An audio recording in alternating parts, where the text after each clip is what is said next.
میں پشاور میں پیدا ہوا، چھوٹا سا گاؤں ہے پشاور کے سبربز میں، جھگڑا نام ہے، اس لیے جو میرے نام میں بھی شامل ہے۔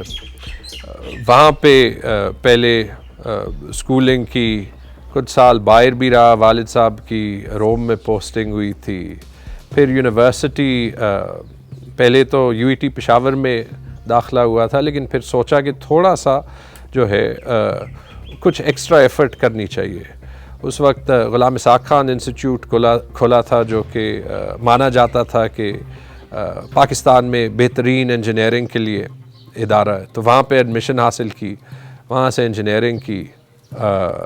موقع ملا آئل اینڈ گیس انڈسٹری میں کام کرنے کا، اور 6 سال ایک کمپنی ہے شلمبجے، جو کہ پاکستان میں بھی اور باہر بھی کام کرتی ہے۔ بلکہ جب انہوں نے لیا تھا وہاں پہ تو خیال تھا کہ باہر پوسٹنگ ہوگی، اور سنا تھا کہ بہت ڈالر ملتے ہیں۔ جب کانٹریکٹ ملا تو وہاں پہ بتایا گیا تھا کہ آپ کی پوسٹنگ اسلام آباد ہوگی، تو سارے ڈالر شالر بھی جو ہے وہ غائب ہو گئے۔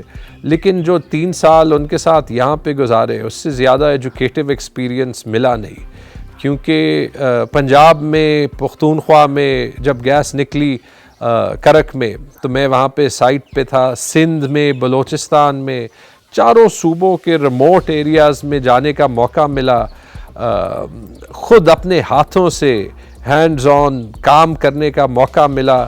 ہم جب نئے ویل کو ٹیسٹ کرتے تھے تو کلومیٹر لمبے پائپس جو ہیں وہ خود اٹھانے پڑتے تھے، ان کو لگانا پڑتا تھا، اور اس میں پتہ چلا کہ جو عام آدمی ہے، کیونکہ ہمارے پاس 4 سال کی ڈگری تھی، لیکن اکثر ایک آپریٹر جس کی 8ویں کی یا 10ویں کی تعلیم ہوتی تھی، اس کا پریکٹیکل نالج ہم سے زیادہ ہوتا تھا۔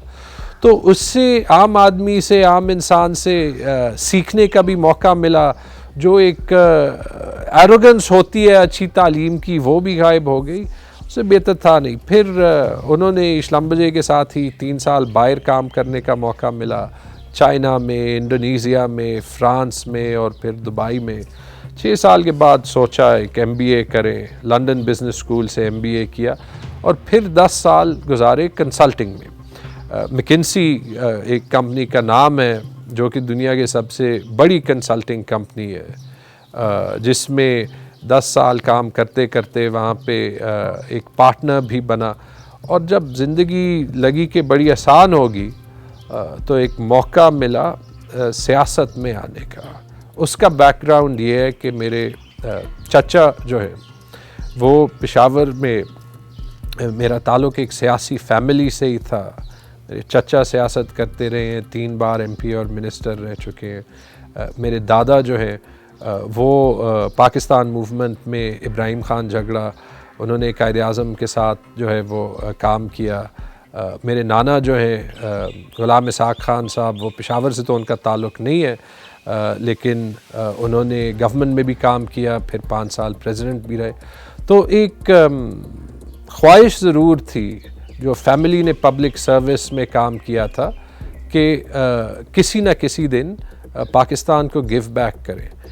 تو جب موقع ملا، میرے چچا افتخار صاحب کی جب ڈیتھ ہوئی، تو جب کوئی اور نہیں کر رہا تھا، تو سوچا کہ پروفیشنل لائف میں سب کچھ اچیو کرنے کے بعد یہ آلموسٹ ایک رسپانسبلٹی ہے کہ بندہ پاکستان کی بہتری کے لیے کوشش کرے۔ تو اوور نائٹ واپس آیا، اور وہاں سے یہ کریئر شروع ہو گیا۔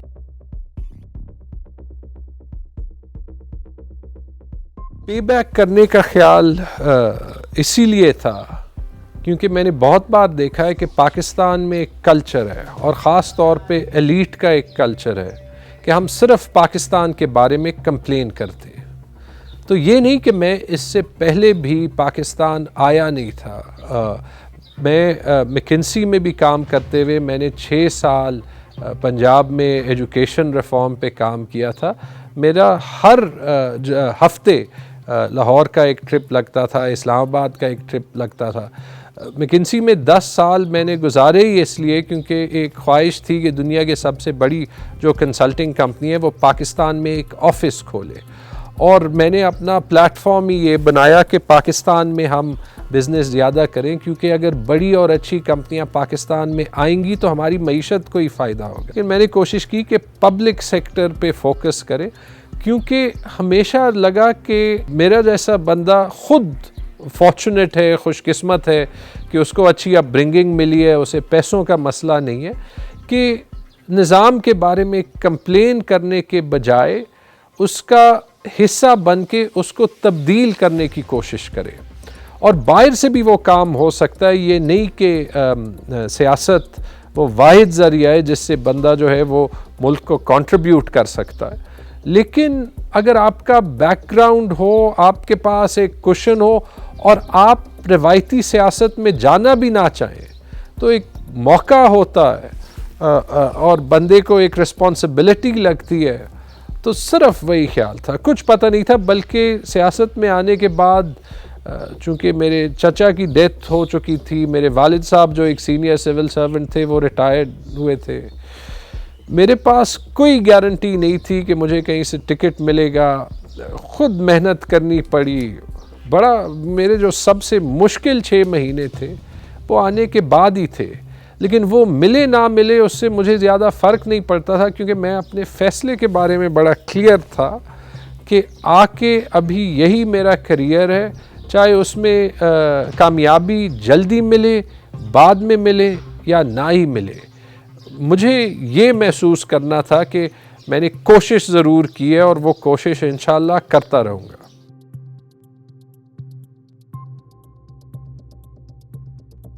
کوئی فرق نہیں پڑتا.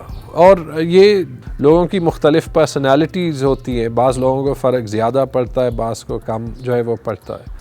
لیکن اگر آپ پبلک سفیئر میں ہوں گے تو تنقید بھی ہوگی، صحیح بھی ہوگی، غلط بھی ہوگی. آپ کا آلموسٹ ایک کانٹریکٹ ہے کہ میں کوشش کر رہا ہوں نظام کو، معاشرے کو، حکومت کو، ملک کو بہتر کرنے کا. تو اس میں کوئی کہے کہ میں اچھا کر رہا ہوں یا کوئی کہے میں برا کر رہا ہوں، میں تو بلکہ یہ کہوں گا کہ تعریف سے بھی کوئی فرق نہیں پڑتا، کیونکہ تعریف جو ہے وہ سر میں نہیں بیٹھنی چاہیے. اور جو تنقید ہوتی ہے اگر ناجائز بھی ہوتی ہے تو وہ اس پیشے کا حصہ ہے. جب حصہ ہے اس کو استعمال کرنے کا بہترین طریقہ یہی ہے کہ بندہ اس سے موٹیویٹ ہو اور مزید کام کرے. اگر اس کو بندہ دل پہ لے لے اور اس سے اس کی پرفارمنس متاثر ہو تو پھر جو مقصد ہے سیاست میں آنے کا، حکومت میں کچھ کنٹریبیوٹ کرنے کا، تو وہ پھر جو ہے وہ باقی نہیں رہ سکے گا.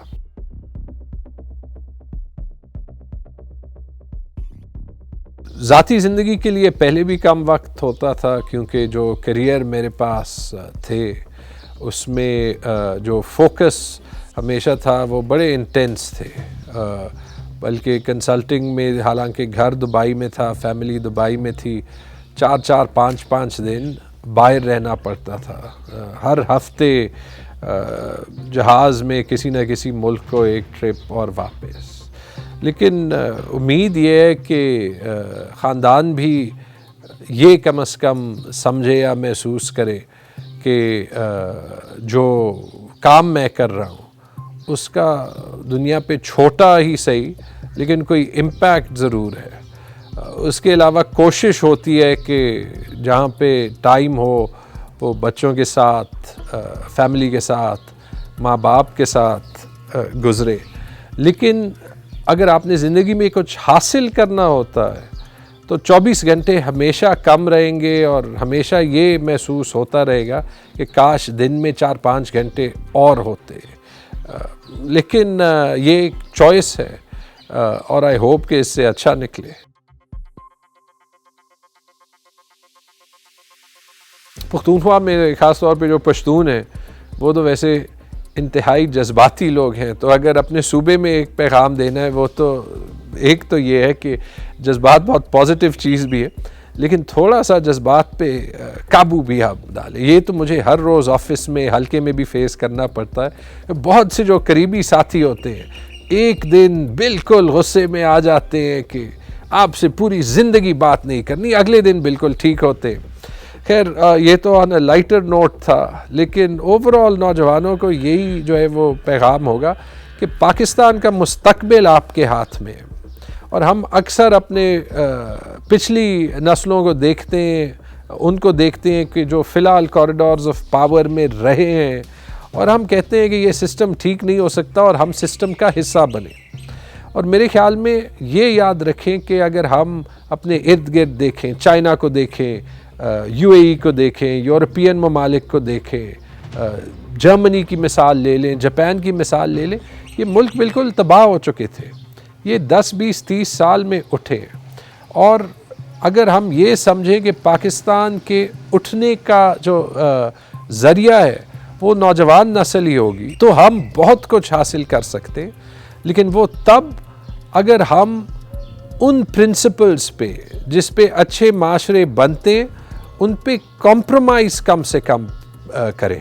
کمپرومائز تو کرنا پڑتا ہے، لیکن اگر بندہ پرنسپلز پہ کمپرومائز نہ کرے، میرٹ پہ کمپرومائز نہ کرے، زندگی میں شارٹ کٹس حاصل کرنے پہ کمپرومائز نہ کرے، جو نوجوان نسل ہے، جو ان کی ٹیلنٹس ہیں، جو پیشن ہے، جو جذبہ ہے، وہ ان کو فالو کرے اور صرف سرکاری نوکری کے پیچھے یا آسان زندگی کے پیچھے نہ جائے، تو پاکستان کے پاس جتنا ٹیلنٹ ہے، جتنا پوٹینشل ہے جو پاکستان حاصل کر سکتا ہے، انشاءاللہ پاکستان بھی بہت آگے جائے گا اور نوجوانوں کو اور ہماری نیکسٹ جنریشنز کو مواقع بھی بہت زیادہ ملیں گے.